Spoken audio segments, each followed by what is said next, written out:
हाँ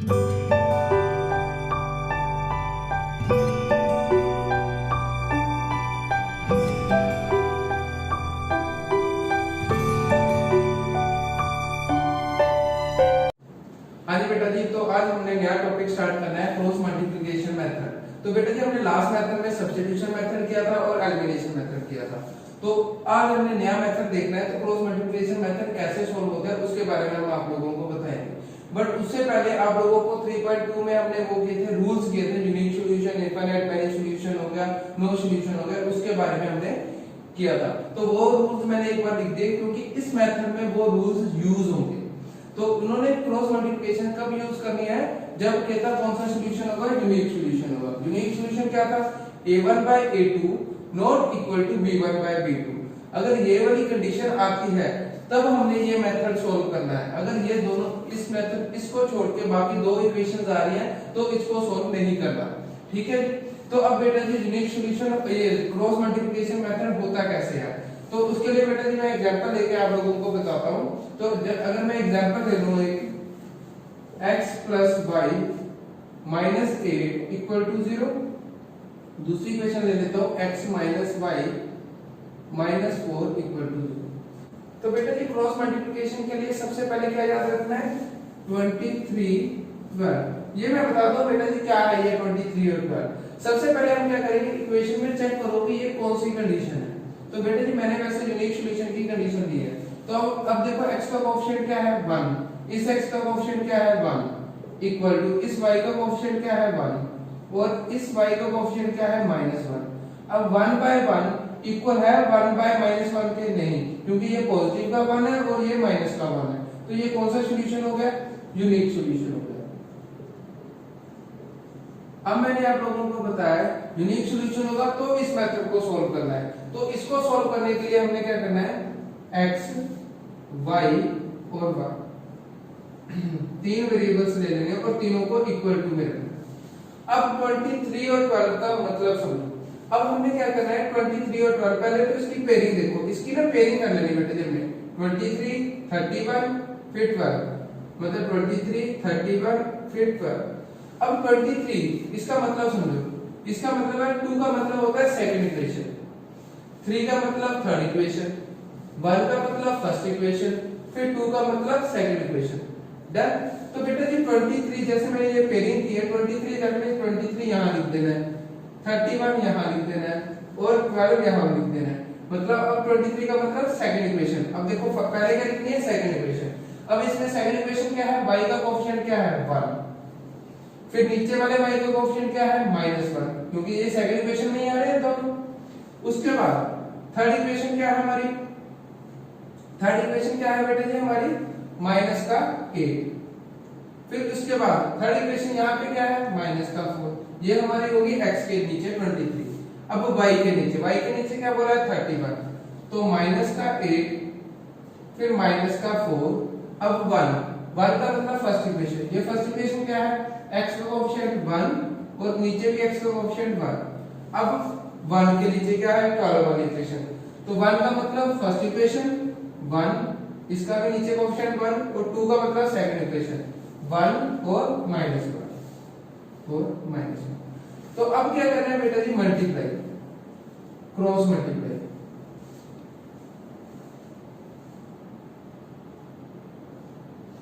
अब एक चीज याद रखना बेटा जी, x/4 को 1 से मल्टीप्लाई किया -4। अब बेटा जी हमेशा फॉर्मूले में माइनस होगा, बाकी जो इक्वेशंस का होगा वो आप साथ में लिखोगे, फॉर्मूले में हमेशा माइनस आएगा। तो 8 को 1 के साथ क्या माइनस माइनस करके पॉजिटिव का 8 इक्वल टू रखना है हमेशा। फिर y/, 8 1 था -8, फॉर्मूले में माइनस, 4 1 था 4, माइनस का 4, क्यों, क्योंकि यहाँ पे क्या है माइनस, इक्वल टू 1 को 1 से किया माइनस का 1, फिर फॉर्मूले में माइनस, 1 को 1 के साथ किया 1। अब माइनस का 4 और माइनस का 8 क्या बना, माइनस का 12 इक्वल टू माइनस का 8 और प्लस का 4 क्या बना बेटा जी, माइनस का प्लस, माइनस का 8 प्लस का 4 माइनस का, क्योंकि 8 बड़ी रकम है। अपॉन इक्वल टू -1 माइनस का 1/। अब बेटा जी क्या करना है, ध्यान से सुनो। एक बार हमने इसको इसके साथ कंपेयर करना है, एक बार इसको इसके साथ कंपेयर करना है। तो समझो इसका मतलब, तो x अपॉन 12 माइनस का इक्वल टू एक बार इसके साथ 1/2 के साथ, तो माइनस से माइनस कट गया, अब क्रॉस मल्टीप्लाई 2x और 12 मतलब 2x इक्वल टू 12 और x इक्वल टू 12 अपॉन 2, 2 1 2 6 और x की वैल्यू क्या आ गई बेटा जी 6। अब x की वैल्यू 6 आ गई। अब क्या किया मैंने, हमेशा बेटा जी यही करना है, फर्स्ट को थर्ड के साथ कंपेयर, फिर सेकंड को थर्ड के साथ कंपेयर। ये तो हो गया x की वैल्यू निकल गई। अब बेटा जी मैं y की वैल्यू निकाल रहा हूं, यहां पे y -4 इक्वल टू इसको थर्ड के साथ कंपेयर किया, 1 माइनस कर दो, माइनस से माइनस कट गया, 2 इस तरफ 4 इस तरफ, तो 2y इक्वल टू 4 और y इक्वल टू 4/2, 2 बनता है 2 2 का, तो y की वैल्यू बेटा जी क्या आ चुकी है 2। तो बेटा जी इस मेथड से हमने इसकी जो नेक्स्ट एक्सरसाइज है 3.5 वो हमने करनी है। तो उम्मीद करता हूँ आप लोगों को ये समझ आया होगा। तो अब इसका बेटा जी एक्सरसाइज स्टार्ट करते हैं। अब बेटा जी अब हम इसकी एक्सरसाइज स्टार्ट करते हैं 3.5। इसका फर्स्ट क्वेश्चन देखो बेटा जी क्या दिया हुआ है, which of the following pair of linear equation has unique solution, no solution और infinitely many solution. In case there is a unique solution find it by using cross multiplication method. तो बेटा जी आप लोगों को मैंने रूल्स लिख दिए यहाँ पे। तो अब हमने फर्स्ट क्वेश्चन क्या दिया हुआ है, ये अगर कहता है पहले तो चेक करना है ये कौन सा सॉल्यूशन है, इस रूल से पता लग जाएगा। अगर कहता है यूनिक सॉल्यूशन है तो हमने इसको सोल्व करना है क्रॉस मल्टीप्लिकेशन मेथड से, अदरवाइज नहीं करना। अब देखो बेटा जी x का कोएफिशिएंट क्या है 1 और इस x का कोएफिशिएंट क्या है 3 इक्वल टू इस y का कोएफिशिएंट क्या है -3 और इस y का कोएफिशिएंट क्या है -9 इक्वल टू -3 -2, माइनस से माइनस कट गया, 3 1 3 3 था, माइनस से माइनस कट गया, तो 1/3 equal to 1/3 not equal to 3/2। अब बेटा ये कौन सा सॉल्यूशन है, नो सॉल्यूशन। नो सॉल्यूशन की कंडीशन है ये। अब नो सॉल्यूशन है तो इसको सॉल्व करना है, नहीं करना, क्योंकि उन्होंने कब बोला है सॉल्व करने के लिए यूनिक सॉल्यूशन पे, और नो सॉल्यूशन का बेटा जी कभी भी कोई सॉल्यूशन नहीं निकलता। अब आप लोगों का इसका फर्स्ट पार्ट कंप्लीट हो चुका है। अब बेटा जी इसका सेकंड पार्ट देखो, 2x + y = 5 और 3x + 2y = 8। अब ये प्लस का 5 उस तरफ जाके माइनस का और ये प्लस का 8 उस तरफ जाके माइनस का, तो इक्वेशन क्या बनेगी 2x + y माइनस का 5 = 0, 3x + 2y प्लस का 8 उस तरफ जाके माइनस का 8 = 0। सबसे पहले चेक करेंगे, तो a1 क्या है हमारा 2, a2 क्या है हमारा 3 इक्वल टू b1 क्या है हमारा 1 और b2 क्या है हमारा 2। अब 2/3 इक्वल है 1/2 के, नोट, तो इसको लिखने की जरूरत नहीं है। तो ये अब कौन सा सॉल्यूशन होगा बेटा जी, यूनिक सॉल्यूशन।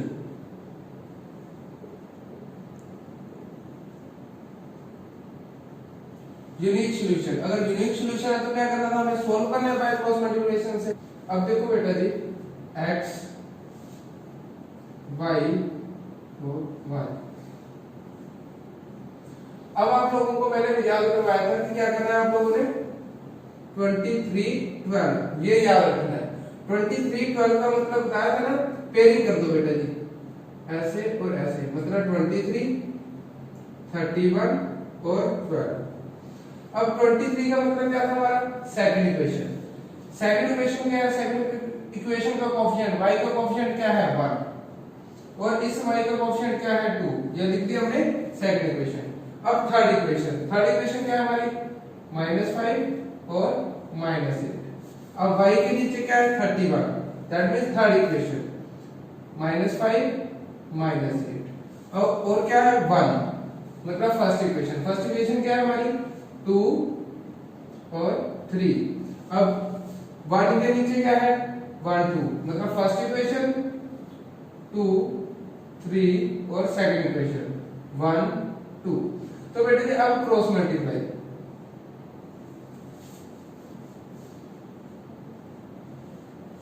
अब बेटा जी ध्यान दो, x अपॉन 8 बनता 8 माइनस का 8, 5 टू द 10, एक फॉर्मूले में माइनस, 5 टू द 10 एक यहाँ पे माइनस, इक्वल टू, सभी चीजें ये इक्वल टू रखनी है, y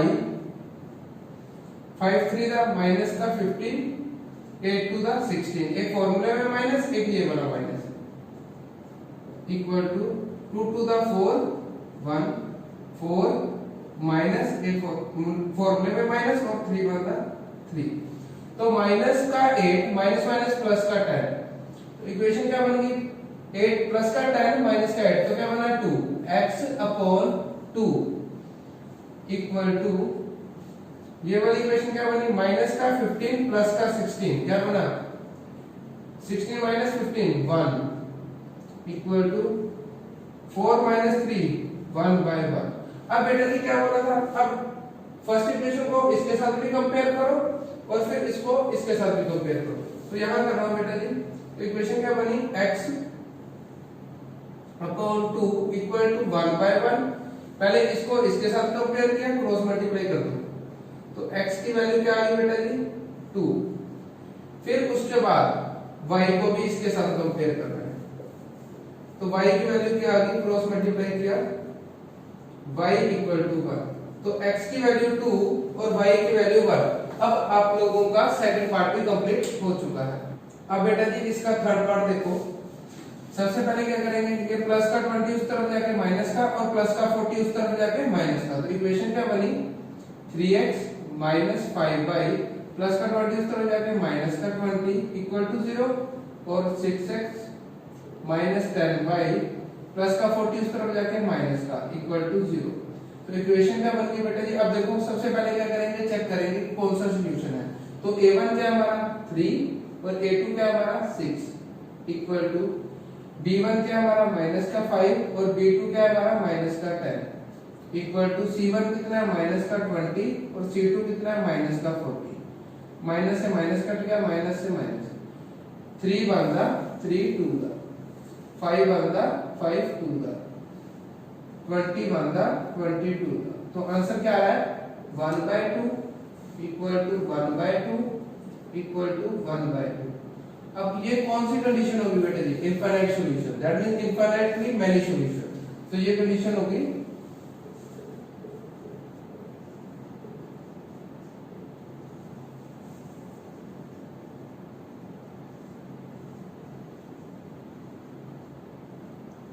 तो बेटा ये होगी इनफाइनाइटली मैनी सॉल्यूशन।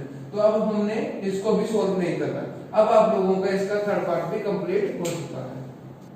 अब बेटा जी आप लोगों का फोर्थ पार्ट में देखो, चेक करेंगे पहले x का कोएफिशिएंट क्या है, a1 क्या है हमारा 1 और a2 क्या है हमारा 3 इक्वल टू b1 क्या है -3 और b2 क्या है -3, माइनस से माइनस कट गया, 3 बनता 3 बनता, तो ये क्या आ गया 1 बाय 3 इक्वल टू 1 बाय 1, क्या ये इक्वल है, नहीं नॉट इक्वल, तो ये कौन सी कंडीशन होगी, यूनिक सॉल्यूशन। अगर यूनिक सॉल्यूशन हो गया बेटा जी तो हमने इसको क्या करना है, सॉल्व करना है, तो अब सॉल्व करेंगे कैसे, वही सेम x y और y इक्वल टू सब में डाल देंगे। अब देखो वही सेम चीज है, इसको याद रखो 2 3 1 2, अब इसकी पेयरिंग करनी है, वही सेम चीज 23 फिर 31 फिर 12 31 फिर 12 डन। अब 23 दैट मींस सेकंड इक्वेशन क्या हमारे -3 -3, थर्ड इक्वेशन क्या हमारी -7 -15, y के नीचे क्या है हमारा 31, मतलब थर्ड इक्वेशन -7 -15 1, मतलब फर्स्ट इक्वेशन 1 और 3, अब 1 के नीचे क्या है 12, तो दैट मींस फर्स्ट इक्वेशन 1 3 -3 और -3, तो बेटा जी क्रॉस मल्टीप्लाई, अब x के नीचे क्या आएगा बेटा जी 15 3 दा 45, माइनस से माइनस कट गया, फिर फॉर्मूले में माइनस, 7 3 दा 21, इस माइनस से माइनस कट गया 21 लिख दिया इक्वल टू y 7 3 का 21 माइनस का 21 माइनस फॉर्मूले में 15 1 का 15 माइनस का 15 इक्वल टू 1 माइनस का 3 फॉर्मूले में माइनस 3 3 का 9 माइनस का 9।